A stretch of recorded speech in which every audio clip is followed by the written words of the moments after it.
Mengheningkan Cipta dipimpin oleh Ketua MPR RI. Bismillahirrahmanirrahim. Saudara-saudara sekalian yang kami hormati, marilah sejenak kita menundukkan kepala, seraya berdoa kehadirat Allah Subhanahu wa Ta'ala, Tuhan yang Maha Kuasa. Semoga para pahlawan bangsa yang telah mendahului kita mendapatkan tempat yang mulia di sisinya. Dan semoga kita semua yang ditinggalkan selalu diberikan kesehatan, kekuatan untuk melanjutkan perjuangannya. Mengheningkan cipta, mulai.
Selesai.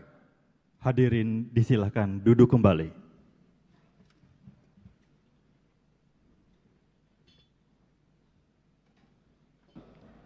Selamat pagi, salam sejahtera untuk kita semua.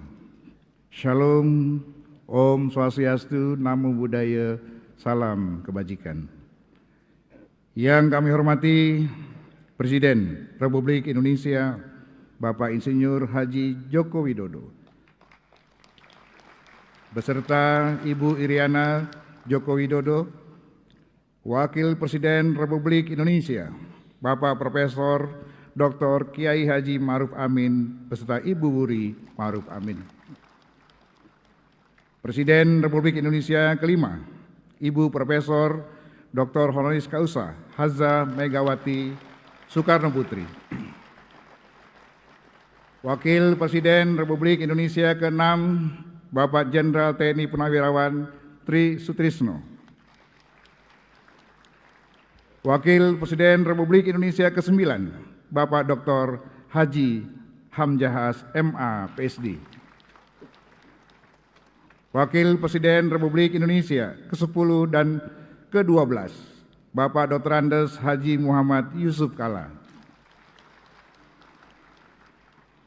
Ketua Dewan Perwakilan Rakyat Republik Indonesia, Ibu Dr. Honoris Causa Puan Maharani.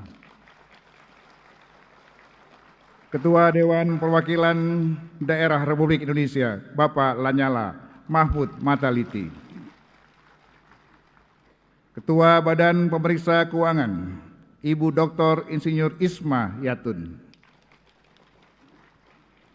Ketua Mahkamah Agung Bapak Profesor Dr. Haji Muhammad Syarifuddin SH MH. Yang saya hormati Ketua Mahkamah Konstitusi Bapak Profesor Dr. Haji Anwar Usman SH MH. Ketua Komisi Yudisial Bapak Profesor Amzulian Rifai SH LLM PSD. Para Wakil Ketua Majelis Permusyawaratan Rakyat, para Wakil Ketua Dewan Perwakilan Rakyat dan Dewan Perwakilan Daerah, para pimpinan lembaga-lembaga negara, para ketua umum partai politik yang kami hormati, Ketua Umum PDI Perjuangan, Ibu Profesor Dr. Honiskausa Hajah Megawati Soekarno Putri, Ketua Umum Partai Golkar, Ketua Umum saya, Dr. Honiskausa Insinyur Haji Erlangga Hartarto MBA, MMT, Ketua Umum Partai Gerindra, Letnan Jenderal TNI Purnawirawan Haji Prabowo Subianto, Ketua Umum Partai Nasdem, Dr. Honiskausa Dr. Andes Haji Surya Dharmapalo, Ketua Umum Partai Kebangkitan Bangsa, Dr. Honiskausa Dr. Andes Haji Abdul Muhaimin Iskandar, MSI, Presiden Partai Keadilan Sejahtera, Haji Ahmad Saiku, Ketua Umum Partai Amanat Nasional, Dr. Honiskausa Haji Zulkifli Hasan, SEMM, PLT Ketua Umum Partai Persatuan Pembangunan, Haji Muhammad Mardiono, para anggota MPR, DPR, dan DPD yang mulia, para duta besar dari negara sahabat, para Menteri Kabinet Indonesia Maju, Panglima TNI dan Kapolri, para insan pers, media cetak dan elektronik dalam dan luar negeri, para undangan, serta yang teristimewa, seluruh rakyat Indonesia yang berbahagia dimanapun Anda berada. Sebagai catatan daftar hadir yang disampaikan Sekretariat Jenderal, sampai saat ini telah hadir 489 anggota dari 711 anggota MPR, DPR, DPD, dan telah menandatangani daftar hadir. Dengan demikian, berdasarkan ketentuan pasal 66 ayat 5 Peraturan Tata Tertib MPR, pada pasal 281 ayat 1 Peraturan Tata Tertib DPR serta pasal 256 ayat 5 Peraturan Tata Tertib DPD, sidang telah memenuhi syarat untuk dibuka. Dengan mengucapkan Bismillahirrahmanirrahim, sidang MPR tahun 2023 dan sidang bersama DPR dan DPD tahun 2023 dengan agenda laporan kinerja lembaga-lembaga negara yang akan disampaikan oleh Presiden dan pidato kenegaraan Presiden dalam rangka memperingati hari ulang tahun ke-78 kemerdekaan Republik Indonesia. Kami buka dan dinyatakan terbuka untuk umum. Sebagai insan yang beriman, marilah kita senantiasa memanjatkan puji dan syukur kehadirat Allah Subhanahu wa Ta'ala, Tuhan yang Maha Kuasa. Karena atas limpahan rahmat dan karunia-Nya, kita semua diberikan kekuatan dan kesehatan untuk menjalankan tugas konstitusional kita masing-masing, serta melaksanakan pengabdian kepada masyarakat, bangsa, dan negara.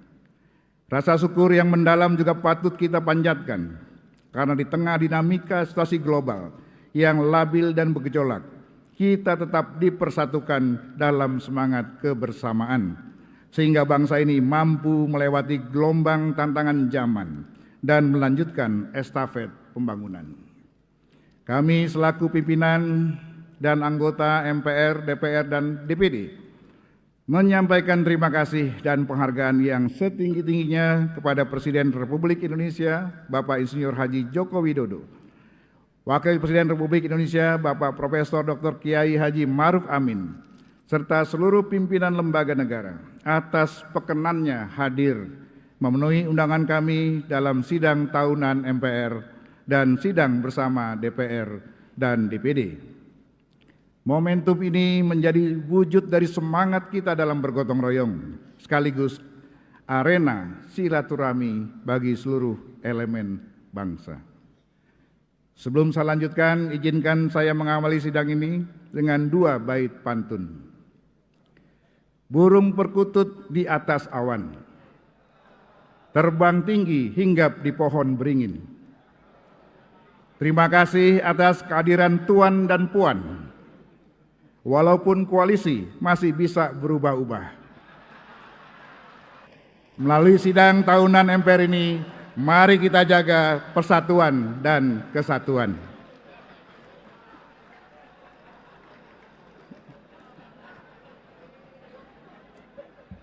Bunga dadap di atas para, anak dusun pasang pelita. Sudah 78 tahun Indonesia merdeka. Saatnya kita wujudkan Indonesia Jaya berdasarkan Pancasila. Merdeka! Sidang majelis dan dewan, hadirin sekalian yang saya muliakan. Kehadiran kita dalam forum sidang paripurna ini berangkat dari sebuah komitmen kolektif kebangsaan untuk memastikan bahwa perjalanan bangsa ini tetap tegak lurus dan bermuara pada terwujudnya cita-cita nasional yang telah digariskan oleh para pendiri bangsa, yaitu menjadi negara yang merdeka, bersatu, berdaulat, adil, dan makmur.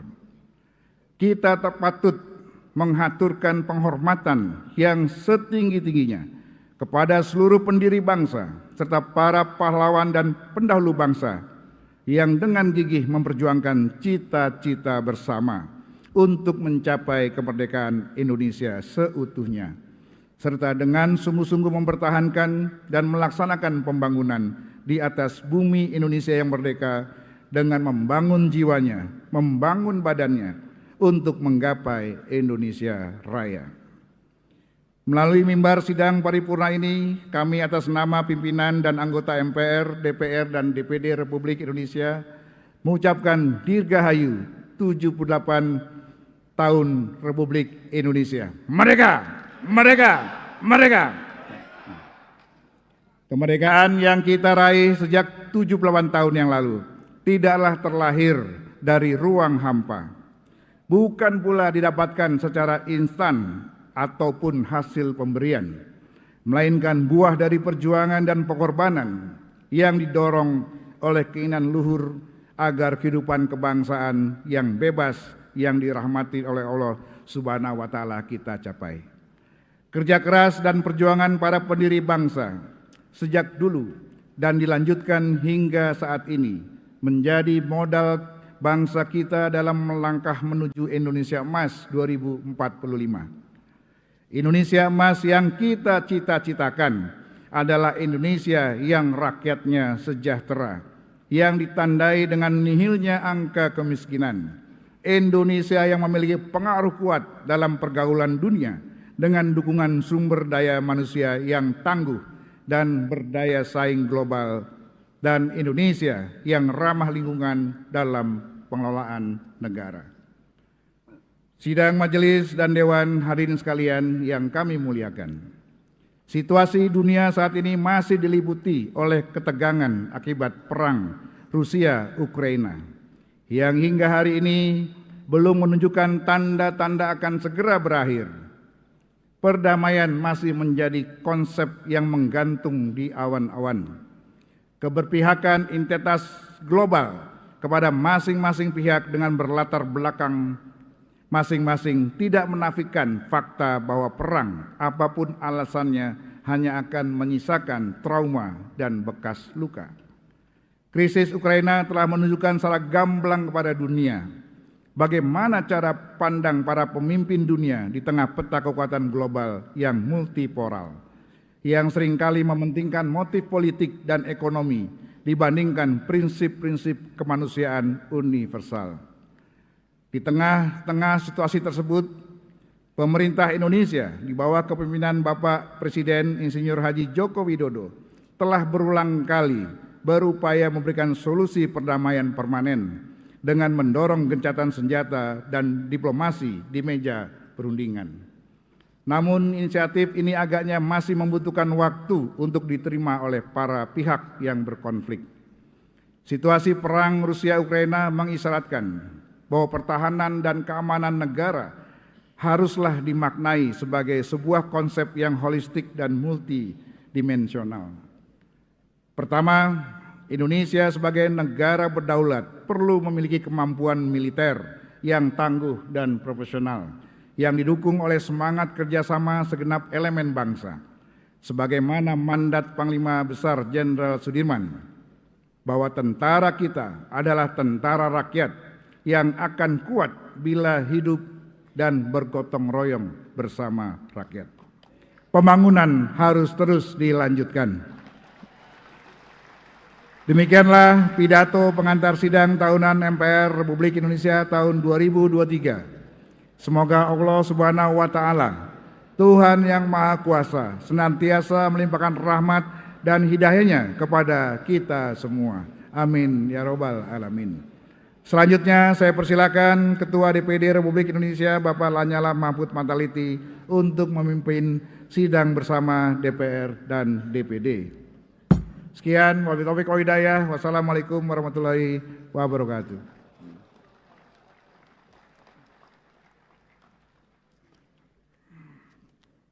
Terima kasih. Kami sampaikan kepada Ketua MPR RI, palu sidang telah kami terima dan sidang kami lanjutkan.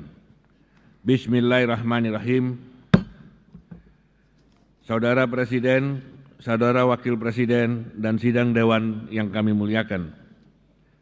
Sidang bersama DPR dan DPD sebagaimana diatur dalam pasal 228 dan pasal 293 Undang-Undang Nomor 17 Tahun 2014 tentang MD3 dilaksanakan sebelum pembukaan tahun sidang, di mana anggota DPR dan anggota DPD akan mendengarkan pidato kenegaraan Presiden dalam sidang bersama.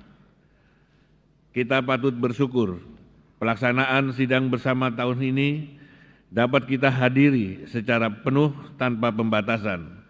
Oleh karena itu, kita perlu memberikan apresiasi yang tinggi atas kinerja pemerintah dalam menangani pandemi COVID-19 sehingga pada tanggal 21 Juni 2023 yang lalu, Presiden secara resmi telah menyatakan pencabutan status pandemi COVID-19.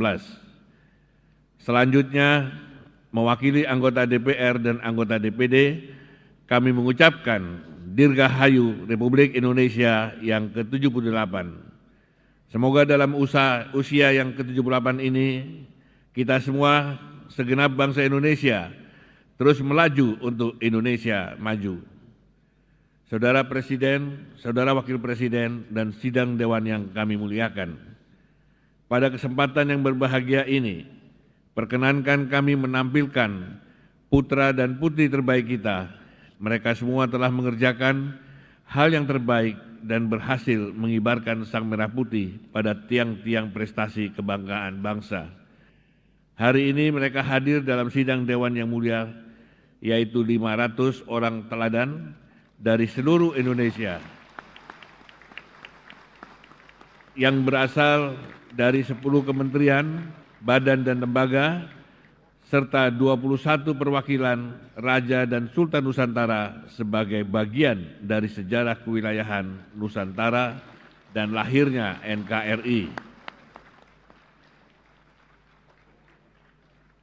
500 teladan tersebut terdiri dari 48 teladan dari Kementerian Lingkungan Hidup dan Kehutanan, 180 teladan dari Kementerian Dalam Negeri, 144 teladan dari Kementerian Kesehatan, 6 teladan dari Kementerian Pariwisata dan Ekonomi Kreatif, 60 teladan dari PKKBN, 12 teladan dari Kementerian Desa, Pembangunan Daerah Tertinggal dan Transmigrasi, 8 teladan dari Badan Perlindungan Pekerja Migran Indonesia, 6 teladan Parlemen Remaja dari Dewan Perwakilan Rakyat Republik Indonesia, 10 teladan dari Kementerian Energi dan Sumber Daya Mineral, serta 20 teladan dari Kementerian Pertanian. Kami persilakan para teladan dan perwakilan Raja Sultan dan Nusantara untuk berdiri. Marilah kita berikan tepuk tangan yang meriah kepada para teladan dan perwakilan Raja dan Sultan Nusantara. Terima kasih. Saya persilakan duduk kembali. Saudara Presiden, Saudara Wakil Presiden, dan sidang Dewan yang kami muliakan.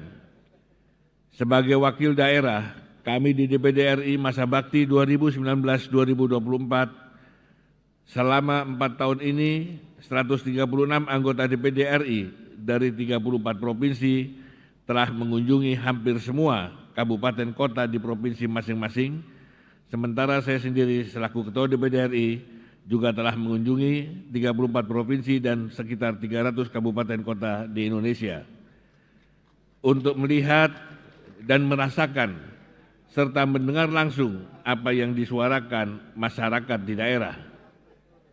Tentu kami juga melihat dan merasakan langsung pembangunan yang telah diupayakan secara cepat oleh pemerintah pusat, khususnya pembangunan infrastruktur untuk menjawab persoalan kesenjangan pembangunan antara Jawa dan luar Jawa. Untuk itu diperlukan sistem ketatanegaraan dan sistem bernegara yang lebih sempurna, yang mampu memberi jawaban atas tantangan dan ancaman masa depan. Sebuah sistem yang mampu mewadahi atau menjadi wadah yang utuh bagi semua elemen bangsa, sehingga benar-benar terwujud menjadi penjelmaan seluruh rakyat. Maka hakikat kedaulatan rakyat benar-benar memiliki tolok ukur yang jelas di dalam ketatanegaraan kita, di mana pada akhirnya bangsa ini akan semakin kuat karena pemilik kedaulatan, yaitu rakyat, berhak untuk ikut menentukan arah perjalanan bangsa, sehingga pembentukan jiwa nasionalisme dan patriotisme seluruh rakyat akan terbangun dengan sendirinya untuk bersama mewujudkan keadilan sosial bagi seluruh rakyat Indonesia. Itulah sistem bernegara yang dirumuskan para pendiri bangsa ini yang kita kenal dengan nama sistem demokrasi Pancasila dan sistem ekonomi Pancasila. Sebuah sistem tersendiri, sistem asli Indonesia yang tidak mengadopsi sistem negara manapun. Saudara Presiden, Saudara Wakil Presiden, dan sidang Dewan yang kami muliakan, perlu saya sampaikan dalam kesempatan ini bahwa kami di DPD RI telah menerima secara langsung aspirasi terkait perlunya bangsa ini melakukan kaji ulang atas sistem bernegara yang kita terapkan saat ini. Aspirasi tersebut datang dari sejumlah elemen bangsa, baik dari kalangan tokoh organisasi masyarakat dan keagamaan, para purnawirawan TNI dan Polri, Raja dan Sultan Nusantara, hingga akademisi dan mahasiswa. Semua aspirasi tersebut terdokumentasikan dengan baik di DPD RI. Oleh karena itu, setelah menelaah dengan jernih, kami di DPD RI melalui sidang paripurna DPD RI pada tanggal 14 Juli 2023, DPD RI secara kelembagaan memutuskan mengambil inisiatif kenegaraan untuk membangun kesadaran kolektif kepada seluruh elemen bangsa dan negara ini agar kita kembali menjalankan dan menerapkan asas dan sistem bernegara Pancasila sesuai rumusan para pendiri bangsa yang disempurnakan dan diperkuat. Presiden harus mendapat dukungan penuh dari semua elemen bangsa, sehingga percepatan terwujudnya cita-cita negara ini menjadi tekad bersama, seperti yang pernah kita buktikan dalam mempertahankan kemerdekaan bangsa. Karena itu, semoga momentum peringatan kemerdekaan Indonesia kali ini dapat membangun kesadaran kolektif bangsa Indonesia untuk kembali kepada Pancasila sebagai falsafah hidup bangsa secara utuh.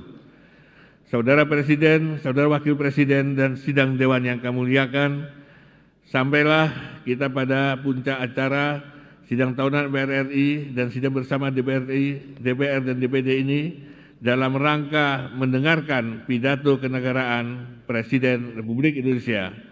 Kepada Saudara Presiden kami persilahkan.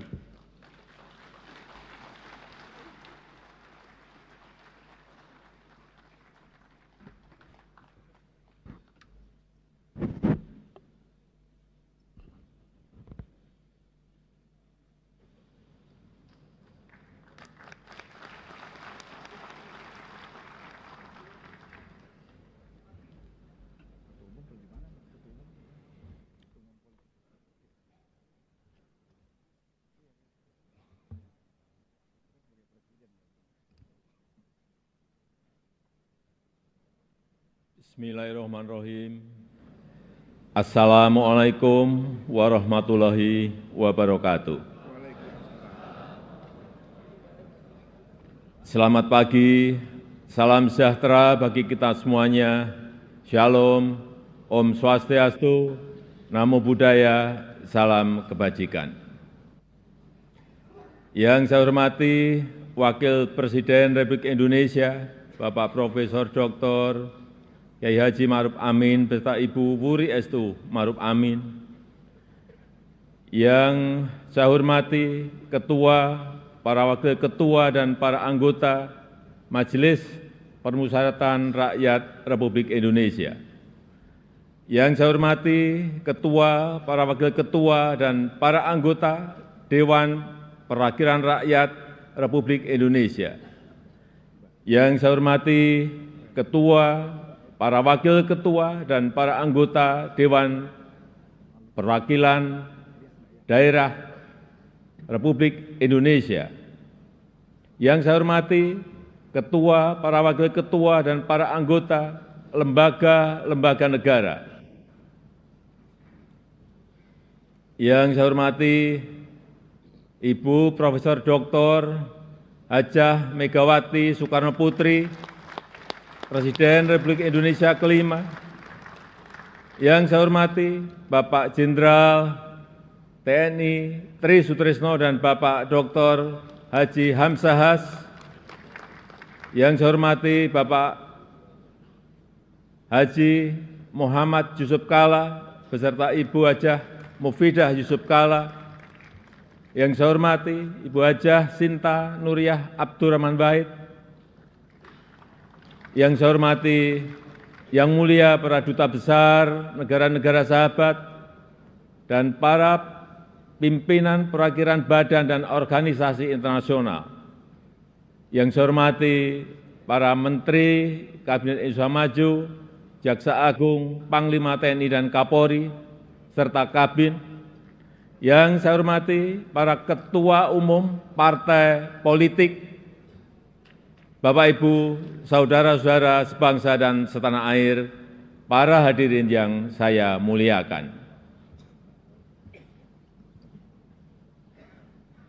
Kita saat ini sudah memasuki tahun politik. Suasana sudah hangat-hangat kuku dan sedang tren ini di kalangan politisi dan parpol. Setiap ditanya capres dan cawapresnya, jawabannya belum ada arahan Pak Lurah. Saya sempat mikir, siapa ini Pak Lurah? Sedikit-sedikit kok Pak Lurah. Belakangan saya tahu yang dimaksud Pak Lurah ternyata saya. Ya, saya jawab saja, saya bukan lurah. Saya adalah Presiden Republik Indonesia. Ternyata Pak Lurah itu kode.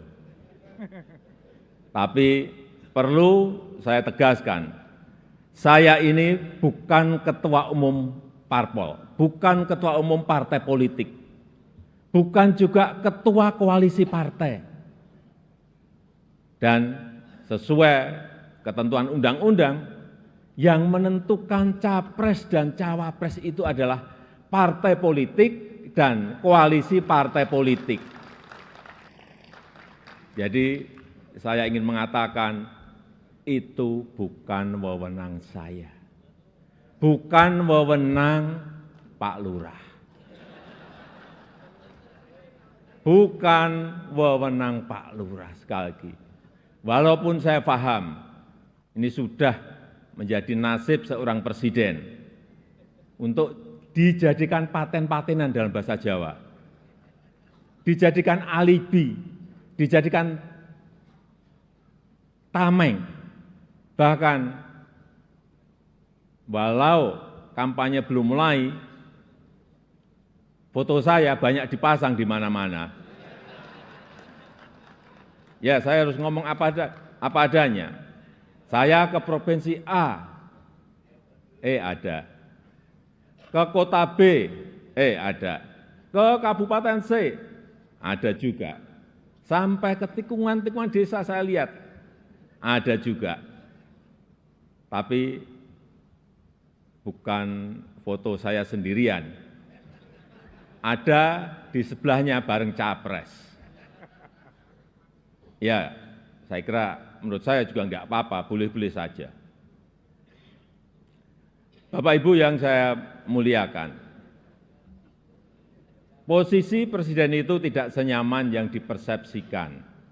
Ada tanggung jawab besar yang harus diemban, banyak permasalahan rakyat yang harus diselesaikan. Dan dengan adanya media sosial seperti sekarang ini, apapun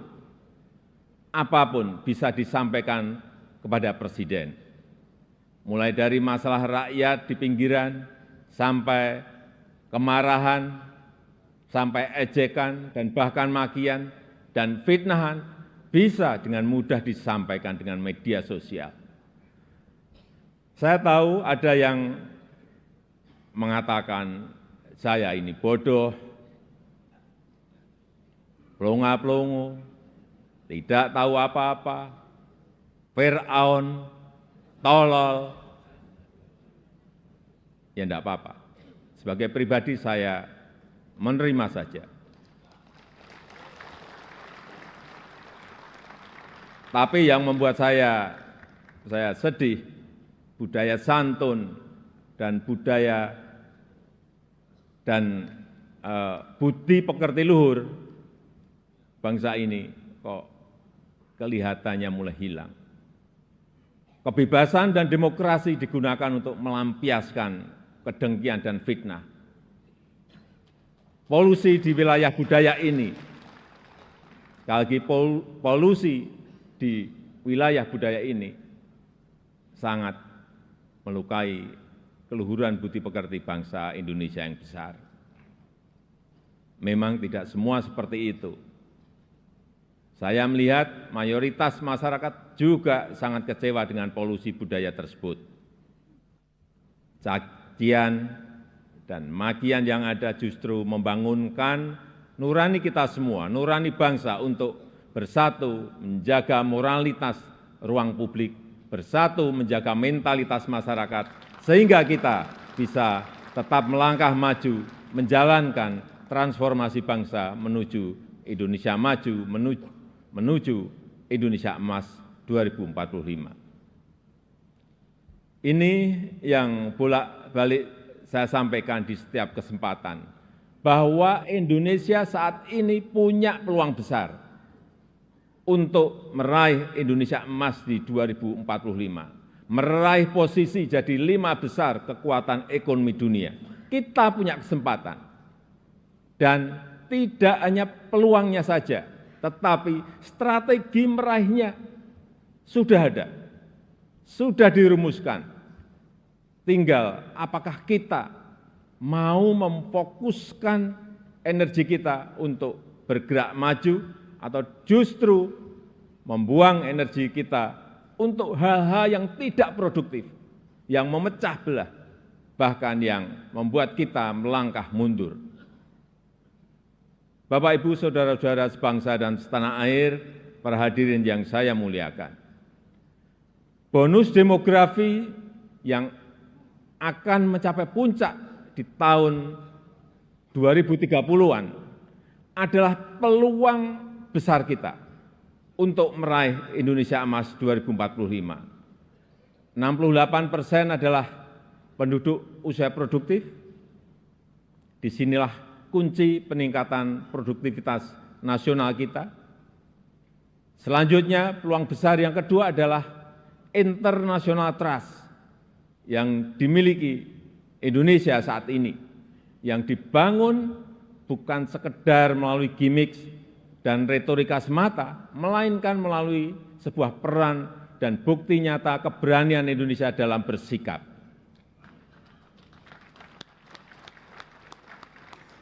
Momentum presidensi Indonesia di G20 keketuaan Indonesia di ASEAN, konsistensi Indonesia dalam menjunjung HAM, kemanusiaan dan kesetaraan, serta kesuksesan Indonesia menghadapi krisis dunia 3 tahun terakhir ini telah mendongkrak dan menempatkan Indonesia kembali dalam peta percaturan dunia. Sebagai gambaran, setelah kita stop ekspor nikel ore di tahun 2020, investasi hilirisasi nikel tumbuh pesat.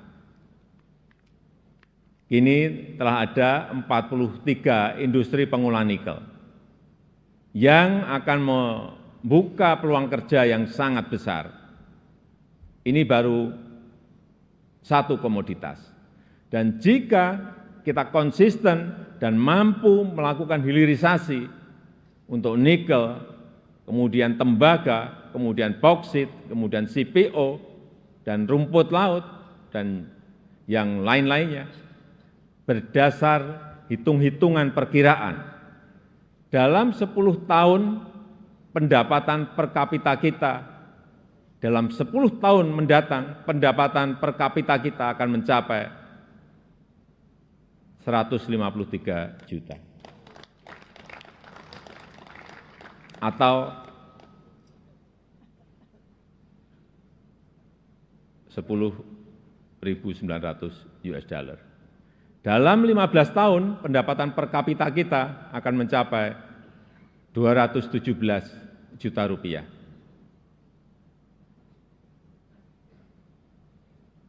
Atau kurang lebih 15.800 US dollar. Dan dalam 22 tahun, pendapatan per kapita kita akan mencapai 331 juta rupiah atau 25.000 US dollar. Sebagai perbandingan, tahun 2022 kemarin kita berada di angka 71 juta rupiah. Artinya, dalam 10 tahun lompatannya bisa 2 kali lipat lebih, di mana fondasi untuk menggapai itu semua sudah kita mulai, pembangunan infrastruktur dan konektivitas yang pada akhirnya menaikkan daya saing kita. Kita tahu berdasarkan International Institute for Management Development, IMD, daya saing kita di tahun 2022 naik dari ranking 44 menjadi 34. Kenaikan ini merupakan kenaikan tertinggi di dunia. Pembangunan dari desa, pembangunan dari pinggiran dan daerah terluar yang pada akhirnya memeratakan ekonomi kita dengan dana desa yang kita gelontorkan total mencapai 539 triliun dari tahun 2015 sampai tahun 2023. Konsistensi reformasi struktural, terutama penyederhanaan regulasi, kemudahan perizinan, kepastian hukum, dan pencegahan korupsi, semua itu menjadi modalitas kita untuk meraih kemajuan. Oleh sebab itu, saya berulang kali menyampaikan kepemimpinan ke depan sangat menentukan masa depan Indonesia. Ini bukan tentang siapa yang jadi presidennya. Bukan itu. Tapi apakah sanggup atau tidak untuk bekerja sesuai dengan apa yang sudah kita mulai saat ini. Apakah berani atau tidak? Mampu konsisten atau tidak? Karena yang dibutuhkan itu adalah nafas yang panjang. Karena kita tidak sedang jalan-jalan sore, kita juga tidak sedang lari sprint, tapi yang kita lakukan harusnya adalah lari maraton untuk mencapai Indonesia emas.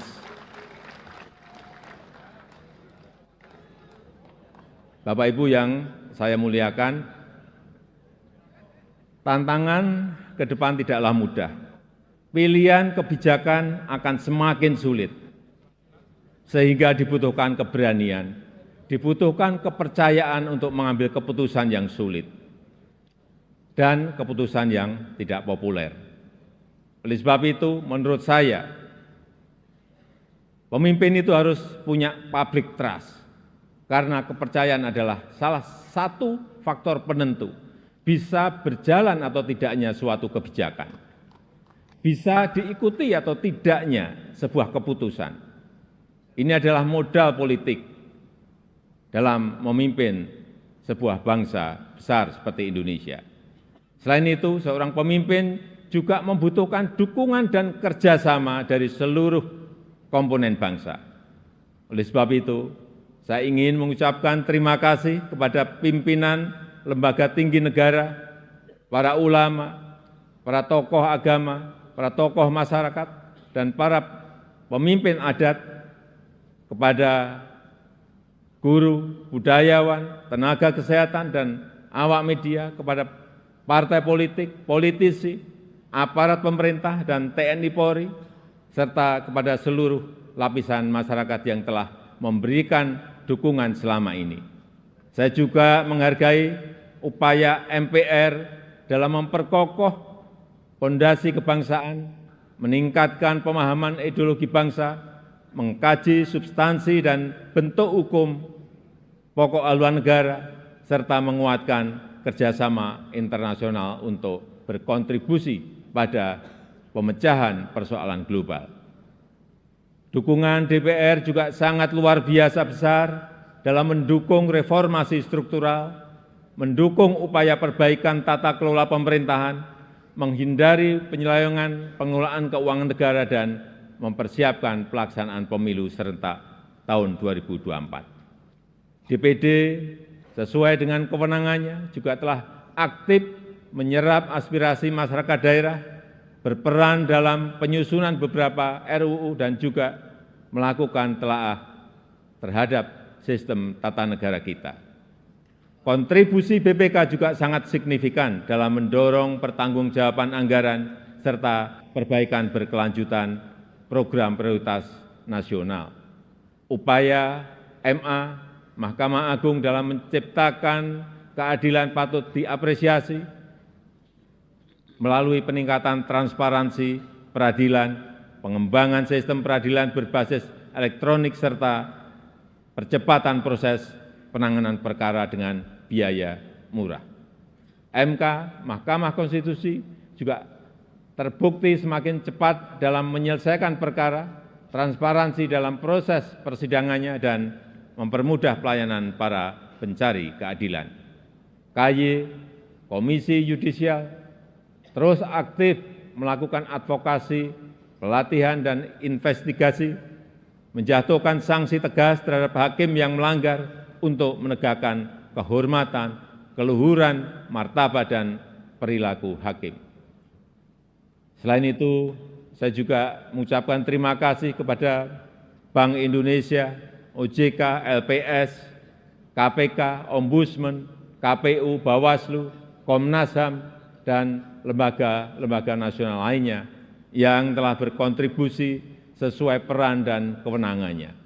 Semoga Allah SWT, Tuhan Yang Maha Esa, senantiasa mempermudah upaya kita dalam meraih Indonesia maju yang kita cita-citakan. Marilah kita bersatu padu, terus melaju untuk Indonesia maju.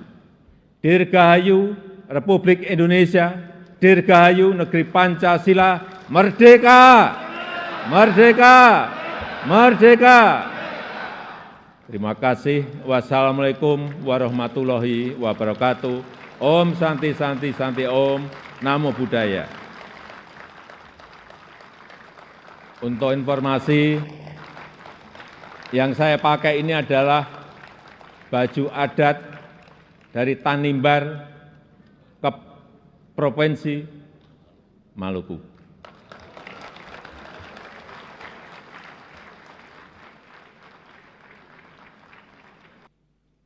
Bismillahirrahmanirrahim. Alhamdulillahi Rabbil Alamin. Hamdan syakirin, hamdan na'imin, حمدا يوافي نعمه ويكافئ مزيده. يا ربنا لك الحمد كما ينبغي لجلال وجهك الكريم وعظيم سلطانك. اللهم صل وسلم عليه. Ya Allah, Ya Rahman, Ya Rahim. Dari lubuk hati paling tulus, kami memanjatkan syukur kehadirat-Mu karena pagi hari yang berbahagia ini bisa menyelenggarakan sidang tahunan MPR RI dan sidang bersama DPR DPD RI tahun 2023 dengan agenda mendengarkan pidato kenegaraan Presiden kami dalam rangka Hari Ulang Tahun ke-78 Kemerdekaan Republik Indonesia tahun 2023. Sebuah artikulasi syukur kenegaraan di dalam memaknai proklamasi kemerdekaan bangsa kami. Ya Allah, Ya Hamid, Ya Syakur, Engkau pernah menjanjikan kami, La in syakartum la azidannakum. Jika kalian bersyukur, pasti kami menambah nikmat kalian. Kiranya rangkaian acara proklamasi kemerdekaan yang dilakukan segenap hamba-Mu di bumi Indonesia menjadi tanda syukur akan kemerdekaan yang Engkau anugerahkan kepada kami. Kami mohon, kiranya Engkau senantiasa menambahkan kenikmatan kami di dalam kehidupan berbangsa dan bertanah air. Ya Allah, Ya Sami'ud Du'a, Engkau juga pernah menjanjikan kami, Uda'uni astajib lakum, berdoalah kepadaku, niscaya akan kukabulkan bagimu. Kami mohon kepadamu, berikanlah kekuatan kepada kami semua untuk mengemban warisan amanah dan cita-cita luhur para pendiri bangsa kami. Jauhkan kami dari berbagai fitnah, bencana, dan perpecahan yang dapat melemahkan sendi-sendi kekuatan bangsa kami. Ya Allah, Ya Nasir, Ya Wahhab, masih panjang jalan yang harus kami tempuh. Masih besar tantangan yang kami harus hadapi. Masih banyak tanggung jawab yang harus kami emban. Dan masih beragam hambatan yang harus kami lalui. Namun Engkau selalu menghibur kami dengan janji-Mu. Wa may yattaqillaha yaj'al lahu makhraja. Barang siapa yang bertakwa kepada Allah, niscaya Dia akan memberikan jalan keluar baginya. Anugerahkanlah ketakwaan kepada kami, agar kami dapat merasakan keajaiban-keajaiban itu. Ya Allah, Ya Halim, Ya Sabur, perkenankanlah kami memilih jalan kesabaran di dalam menghadapi berbagai cobaan dan tantangan, karena Engkau pernah mengingatkan kami, wala in sabartum lahuwa khairul lissabirin. Jika kalian bersabar, sesungguhnya itulah yang lebih baik bagi orang-orang yang bersabar. Ya Allah, Ya Afu, Ya Ghafur, perkenankanlah kami untuk selalu mengenang dan mendoakan para leluhur, para pahlawan kusuma bangsa yang gugur untuk merebut dan mempertahankan kemerdekaan bangsa kami. Semoga mereka semua yang Engkau maksud di dalam firman-Mu, wala tahsabanna alladhina qutilu fi sabilillahi amwata bal ahya'un 'inda rabbihim yurzaqun. Janganlah kalian mengira orang-orang yang gugur di jalan Allah itu mati. Sesungguhnya mereka itu hidup di sisi Tuhannya dengan mendapat rezeki. Ya Allah, Ya Qawi, Ya Matin, tidak lama lagi bangsa kami menyelenggarakan pesta demokrasi guna memilih pemimpin terbaik untuk bangsa kami. Kami mohon kiranya Engkau menuntun kami dan memilihkan pemimpin yang terbaik bagi bangsa kami, sebagaimana yang Engkau idealkan. Inna khaira man ista'jarta al-qawiyul amin. Sesungguhnya orang yang paling baik untuk dipromosi ialah orang-orang yang kuat dan terpercaya. Kami juga memohon kiranya Engkau menancapkan ke dalam alam bawah sadar segenap warga bangsa kami firman-Mu, wa'tasimu bihablillahi jami'a wa la tafarraqu wadhkuru ni'matallahi 'alaikum, dan berpegang teguh kalian kepada tali Allah dan janganlah kalian bercerai-berai dan ingatlah akan nikmat Allah kepadamu. Jauhkanlah bangsa kami dari kesia-siaan seperti yang Engkau peringatkan, wala takunu kallatina qadat ghazalaha min ba'di quwwatin ankatha, dan janganlah kalian seperti seseorang yang menguraikan benangnya yang sudah dipintal dengan kuat lalu menjadi cerai-berai kembali. Ya Allah, ya Karim, ya Hafid, kami sangat mendambakan dari-Mu agar bangsa kami mampu menjadi contoh baldatun thayyibatun wa rabbun ghafur, negeri indah penuh berkah, negeri gemah ripah loh Cinawi tata tantrum kerta raharju. Allahumma ya muhawwilal ahwal hawwil halana ila ahsanil ahwal, Rabbana taqabbal minna innaka antas sami'ul alim wa tub alaina innaka antat tawwabur rahim. Rabbana atina fid dunya hasanah wa fil akhirati hasanah wa qina adzabannar walhamdulillahi rabbil alamin.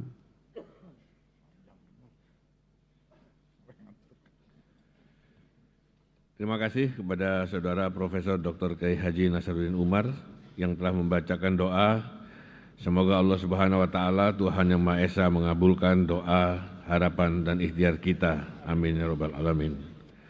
Saudara Presiden, Saudara Wakil Presiden dan sidang dewan yang kami muliakan, dengan selesainya pembacaan doa tadi, maka selesai sudah seluruh rangkaian acara sidang tahunan MPR RI dan sidang bersama DPR RI dan DPD RI hari ini.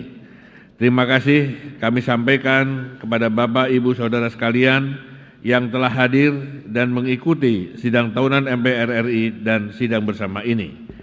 Sekali lagi, marilah kita kembali kepada jati diri kita sebagai bangsa Indonesia, kembali kepada Pancasila untuk Indonesia yang lebih baik. Dirgahayu Republik Indonesia yang ke-78. Merdeka! Dengan mengucapkan Alhamdulillahirabbil alamin, sidang tahunan MPR RI, sidang bersama DPR RI dan DPD RI kami tutup. Wallahu muwaffiq ila aqwamit thoriq. Wassalamualaikum warahmatullahi wabarakatuh. Salam damai sejahtera bagi kita semua. Om Santi, Santi Santi Om. Namo Buddhaya, salam kebajikan. Hadirin dimohon berdiri.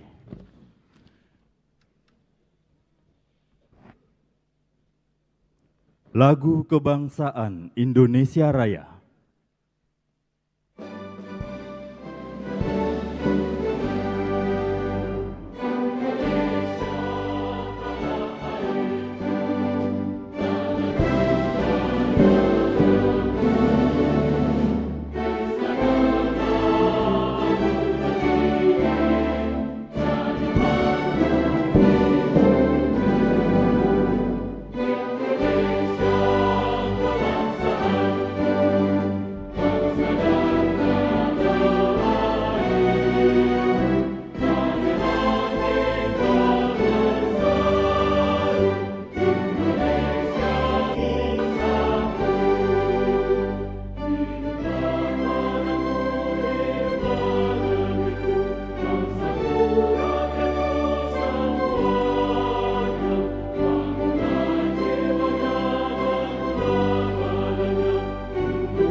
Presiden Republik Indonesia dan Wakil Presiden Republik Indonesia didampingi Ketua MPR RI, Ketua DPR RI, dan Ketua DPD RI meninggalkan ruang rapat paripurna.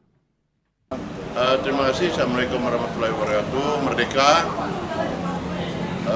momen ulang tahun kemerdekaan 17 Agustus 2023 ini, setelah kita mendengar tahapan-tahapan mulai dari pidato DPR, DPD, RRI, terakhir Presiden Republik Indonesia Haji Joko Widodo, itu betul-betul ini momentum yang sangat luar biasa.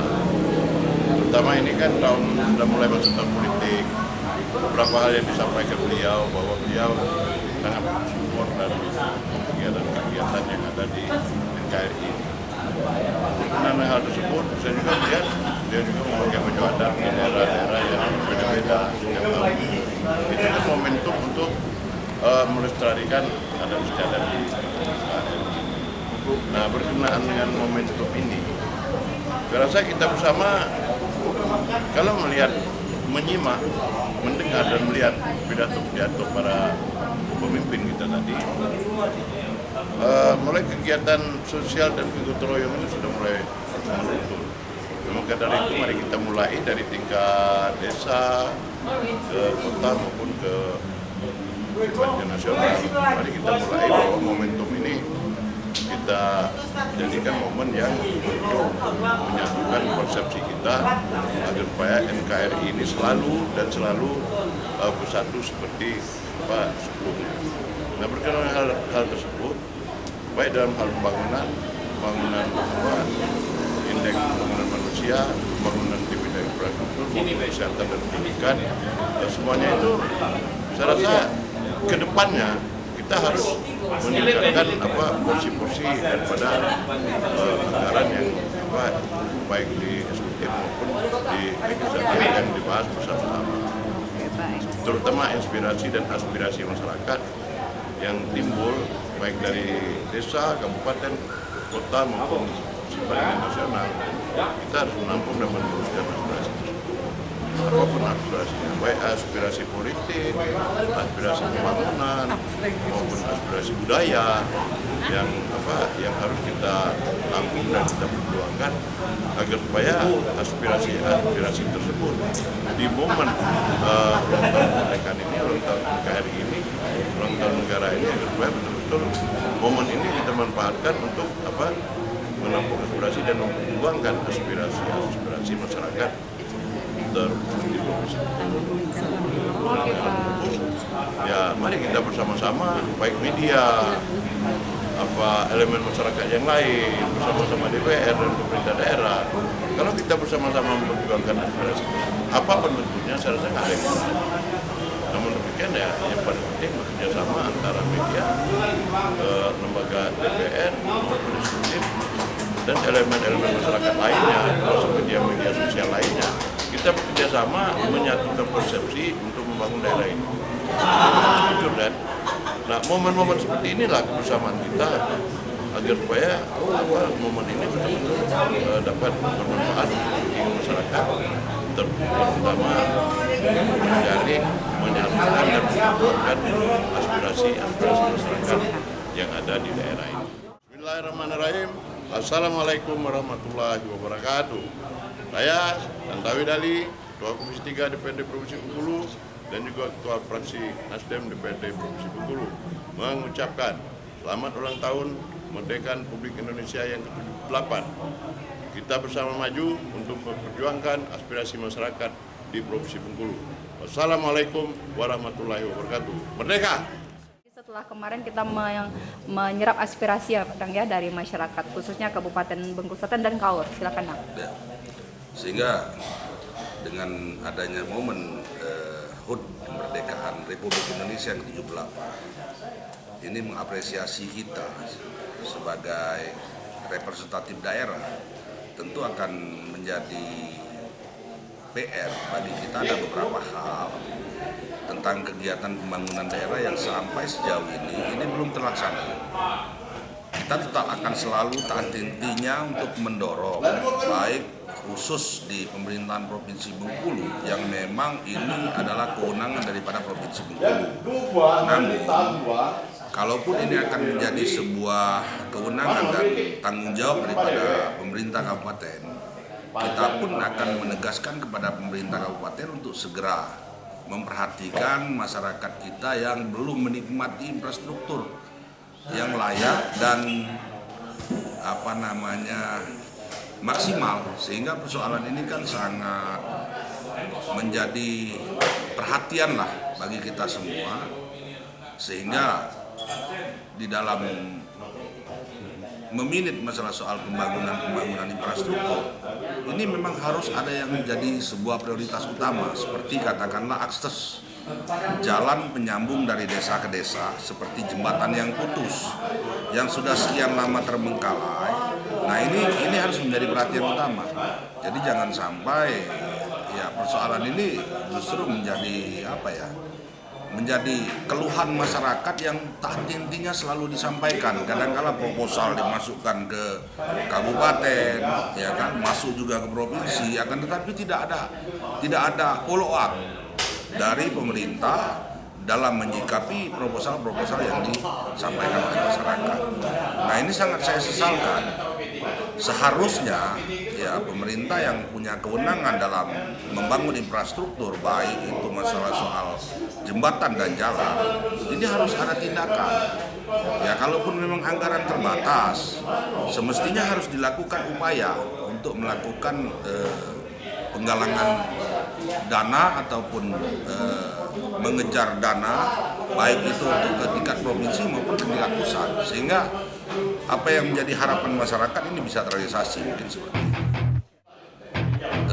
Saya sebagai Sekretaris Komisi 3 DPRD Provinsi Bengkulu dari fraksi Gerindra mengucapkan Dirgahayu Republik Indonesia yang ke-78. Semoga Indonesia pada umumnya dan Provinsi Bengkulu pada khususnya ini semakin jaya dan semakin makmur selalu. Merdeka!